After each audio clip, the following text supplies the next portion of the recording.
வெளியில் உயரமான வலிமையான மரமாக வளர விரும்பியது. ஒரு நாள் ஒரு சூடான வசந்த மழை தரையில் நனைத்தது. சூரியன் வானத்திலிருந்து சிரித்தது. சிறிய விதை தனக்குள் ஏதோ அசைவதை உணர்ந்தது. இது வளர நேரம், அது உற்சாகமாக நினைத்தது. அதன் முழு பலத்துடன் அது ஒரு சிறிய பச்சை மூளையை மண்ணின் வழியாக மேலே தள்ளியது. முதலில் மூளை சிறியதாகவும் உடையக்கூடியதாகவும் இருந்தது. காற்று கிசுகிசுத்தது. நீங்கள் உயிர் பிழைக்க மிகவும் சிறியவர். பறவைகள் கிண்டல் செய்தன. உன்னைச் சுற்றியுள்ள மரங்களைப் போல் நீ ஒருபோதும் உயரமாட்டாய்.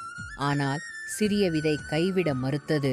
ஒவ்வொரு நாளும் அது அதன் வேர்களை மண்ணில் ஆழமாக நீட்டி சூரியனை நோக்கி அதன் இலைகளை அடைந்தது. அது மழையை குடித்து சூரிய ஒளியில் நனைந்து தென்றலில் நடனமாடியது. காலம் செல்லச் செல்ல சிறிய தளிர் மரமாக வளர்ந்தது.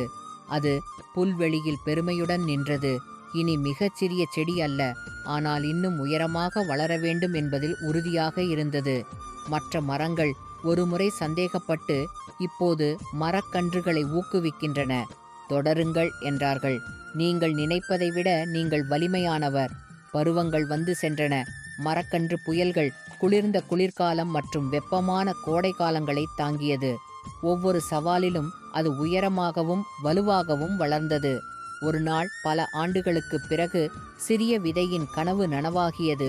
அது புல்வெளியில் மிக உயரமான வலிமையான மரமாக மாறியது. இப்போது அது விலங்குகளுக்கு நிழலாடியது, பறவைகளுக்கு ஒரு வீட்டை வழங்கியது, மேலும் தங்களுடைய சொந்த பெரிய எதிர்காலத்தை கனவு காணும் மற்ற சிறிய விதைகளுக்கு தங்குமிடம் வழங்கியது. துணிச்சலான சிறிய விதை அனைவருக்கும் ஒரு முக்கியமான பாடத்தை கற்பித்தது. தைரியம், உறுதிப்பாடு மற்றும் கொஞ்சம் பொறுமையுடன் சிறிய கனவுகள் கூட அற்புதமான ஒன்றாக வளரும். கிட்ஸ், நம்மளுக்கு இதிலேருந்து என்ன தெரியுது அப்படின்னா, நம்மளோட கோல் ஒன்று செட் பண்ணிட்டோம் அப்படின்னா, யார் என்ன சொன்னாலும், அதில் என்ன தடை வந்தாலும் அதுலேருந்து நம்ம விலகக்கூடாது. அந்த கோலை நோக்கி தான் நம்மளோட ஒவ்வொரு ஸ்டெப்பும் இருக்கணும். அப்போ தான் அந்த விதை மாதிரி நம்மளும் ஒரு பெரிய வளர்ச்சி அடைய முடியும். Thank you friends. தேங்க்யூ ஃபார் வாட்சிங் அண்ட் லைக் அண்ட் சப்ஸ்கிரைப்.